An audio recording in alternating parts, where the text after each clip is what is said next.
wabarakatuh. Aku Lidan nomor absen 6 kelas 11 dasar IPS 1.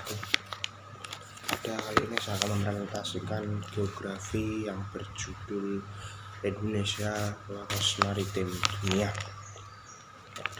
Agenda pemerintah dalam mengusulkan Indonesia Poros Maritim Dunia yaitu Indonesia maju sejahtera dan berdaulat berbasis pada ekonomi, kelautan, haram dan budaya maritim. Kekayaan sumber daya alam dan jasa-jasa lingkungan kelautan tersebut kita gunakan untuk memajukan kemakmuran melalui sektor ekonomi kelautan, yaitu perikanan, pengolahan industri, perkembangan dan energi, pariwisata bahari, dan perhubungan laut.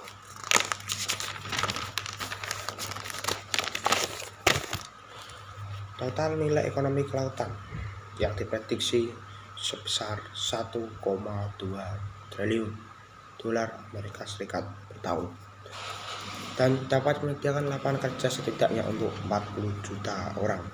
Sampai saat ini potensi ekonomi kelautan yang bisa besar itu baru dimanfaatkan 22%. Bayangkan saja berapa besar potensi yang kita akan kembangkan di sektor ini, dan kita harus mampu menggunakannya adalah sebaik-baiknya. Selain itu, posisi geoekonomi dan geopolitik Indonesia juga sangat strategis, di mana 45% dari seluruh komoditas dan diperdagangkan di dunia senilai 1.500 triliun dolar AS per tahun dikapalkan melalui alur laut Kepulauan Indonesia.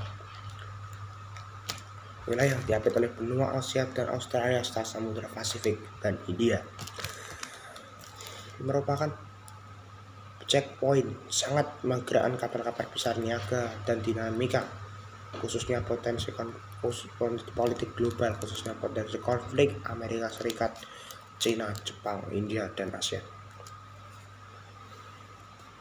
Wilayah Indonesia juga memiliki keanekaragaman hayati dan dinamika iklim yang dapat menentukan dinamika iklim global. Konstruksi Indonesia sebagai poros maritim dunia mengacu pada misi pemerintah tentang poros maritim dunia. Ada 5 kebijakan dan program utama pemerintah, yaitu penegakan kedaulatan NKRI, pembangunan ekonomi, memelihara kelestarian sumber daya laut, pengembangan kapasitas iptek kelautan, dan peningkatan budaya maritim dunia. Untuk mengakselerasi pembangunan yang lebih produktif, efisien, dan ramah lingkungan, Kementerian Kelautan Perikanan sudah sejak awal sebelumnya, tepatnya tahun 1999, melalui program Gerbang Mina Bahari, pemerintah juga membentuk Kementerian Koordinator Maritim. Dalam hal penegakan kedaulatan dan pelestarian, pemerintah telah melakukan berbagai kebijakan yang intinya adalah menjaga laut Indonesia, karena laut Indonesia merupakan warisan nenek moyang yang perlu dijaga. Potensi ekonomi kelautan sangat besar. Contohnya adalah OTEC atau Ocean Thermal Energy Conversion, industri dan jasa maritim, serta sumber daya pulau-pulau kecil yang belum dapat perhatian memadai. Padahal membangun pelabuhan tanpa dibarengi dengan mengembangkan perekonomian wilayah hanya akan meningkatkan pelabuhan, yaitu mubazir alias mangkrak. 2. Program pembangunan kelautan jangka panjang. Menilik dari potensi yang dimiliki oleh bangsa Indonesia, mulai sekarang pemerintah bersinergi dengan swasta harus mengembangkan ekonomi kelautan untuk menghasilkan pertumbuhan ekonomi yang tinggi, berkualitas, dan ramah lingkungan. Dengan kata lain, pelestarian penegakan tidak seharusnya mematikan ekonomi atau dipertentangkan dengan upaya untuk memacu pertumbuhan ekonomi berkualitas.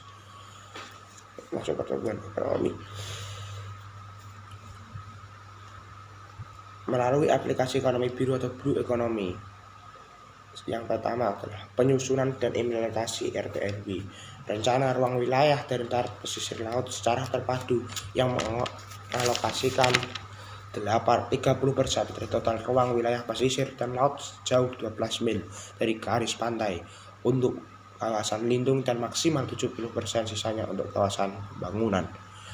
B. Revitalisasi, peningkatan produktivitas, efisiensi dan sustainability. Seluruh usaha ekonomi kelautan yang sudah berjalan, everything marine economy sector, mulai dari usaha perikanan tangkap, perikanan budidaya, pariwisata, dan perhubungan laut. Ada 5 prinsip ekonomi biru, yaitu skala ekonomi, manajemen, supply terpadu, teknologi inovatif pada setiap mata rantai, sistem bisnis inklusif dengan meningkatkan masyarakat lokal dan ramah lingkungan. C. Dengan mengaplikasikan kelima prinsip ekonomi biru, kita kembangkan berbagai sektor usaha ekonomi kelautan baru yang lebih modern dan lebih ramah lingkungan. Memperbaiki dan mengembangkan konektivitas maritim yang meliputi sebagai akselerasi pembangunan tol laut. 2. Jaringan informasi dan telekomunikasi yang harus segera kita lakukan pembangunannya untuk meningkatkan ekonomi kelautan Indonesia. Rehabilitasi ekonomi pesisir laut yang telah rusak. Laut kita sebenarnya banyak yang sudah tercemar. Untuk itu kita perlu melakukan perbaikan dan mungkin pemulihan yang bisa disebut dengan rehabilitasi laut. Bersama dengan memanfaatkan laut, sumber daya alam yang terkandung di dalamnya untuk kemajuan, kesejahteraan, dan perdamaian secara berkelanjutan, dan bekerja sama dengan negara-negara di ASEAN dan negara lain. Peningkatan kualitas sumber daya alam manusia di bidang kelautan sesuai dengan kebutuhan formal, pendidikan formal maupun non formal. Peningkatan penelitian dan pembangunan supaya kita mampu menguasai, menghasilkan, dan menerapkan inovasi teknologi kelautan. Memperbaiki dan mengembangkan kerjasama internasional di berbagai bidang kelautan dengan Tiongkok, karena Tiongkok merupakan negara yang berkembang di bidang teknologi. Yang ketiga, program Quick Wins. Berbicara program Quick Win, program jangka panjang ini hasilnya baru bisa dinikmati setelah beberapa tahun ke depan. Oleh sebab itu, program pembangunan ekonomi laut yang lainnya kita rasakan 1 atau paling lama 5 tahun mendatang. Quick Wins. Program Quick Win antara lain pengembangan 5.000 armada ikan nasional berukuran di atas 50 gt dengan alat tangkap yang efisien dan ramah lingkungan untuk memanfaatkan sumber ikan di wilayahnya. Tetapi selama ini disalahpergunakan untuk illegal fishing dan menangkap dengan tongkat harimau. Yang ini sangat merusak terumbu karang dan ikan-ikan kecil tidak dapat berkembang. Dan jeleknya lagi, ikan-ikan yang kecil ini tidak dimanfaatkan kebanyakan, dibuang lagi dalam kondisi mati. Betapa kita membunuh berapa ratus dan berapa ribu nyawa dalam setiap penangkapan ikan dengan menggunakan tongkat harimau atau illegal fishing. Kedua, B. Revitalisasi dan pengembangan yang meliputi budidaya laut marikultur. Kedua, 3.000 hektar tambak udang intensif dan 2.000 hektar tambak udang semi intensif. 3. Budidaya tambak ikan bandeng, kakap nila, kepiting soka, dan lain-lain. 4. 1 juta hektar budidaya rumput laut dengan bahan baku dari perikanan tangkap. Kita bisa merevitalisasi industri kelautan yang sudah ada di Indonesia ini, yang saat ini hanya sekitar 50%, perlu kita tingkatkan. Karena apa? Bahan baku di negara kita sangatlah banyak dan melimpah ruah. Dengan bahan baku di pengembangan industri teknologi kelautan, genetik energi ramah lingkungan untuk menghasilkan bibit dan benih unggul.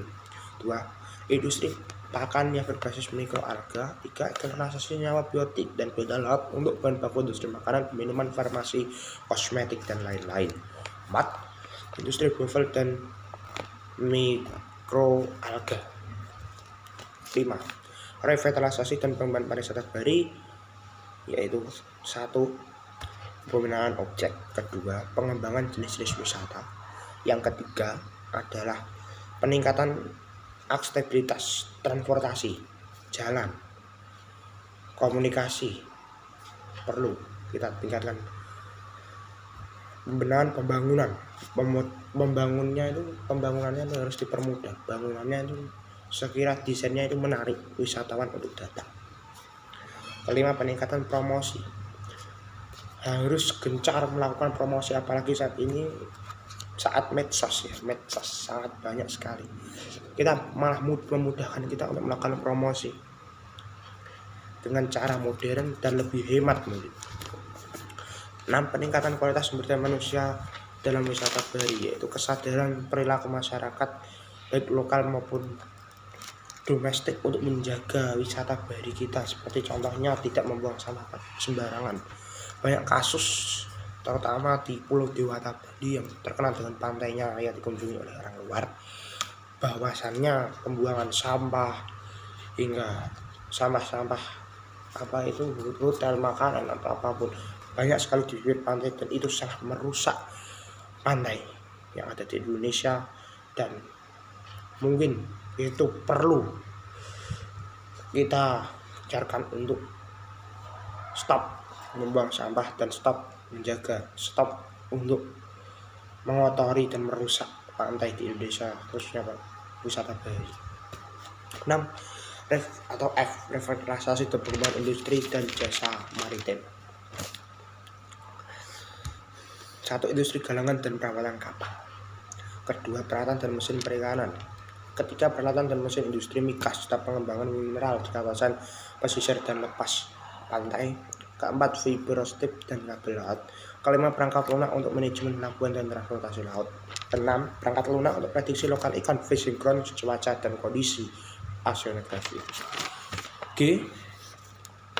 Pembangunan 21 kawasan industri terpadu kelas dunia, world class, dengan pola kawasan ekonomi khusus yang inovatif, inklusif, dan ramah lingkungan di wilayah pesisir bagian barat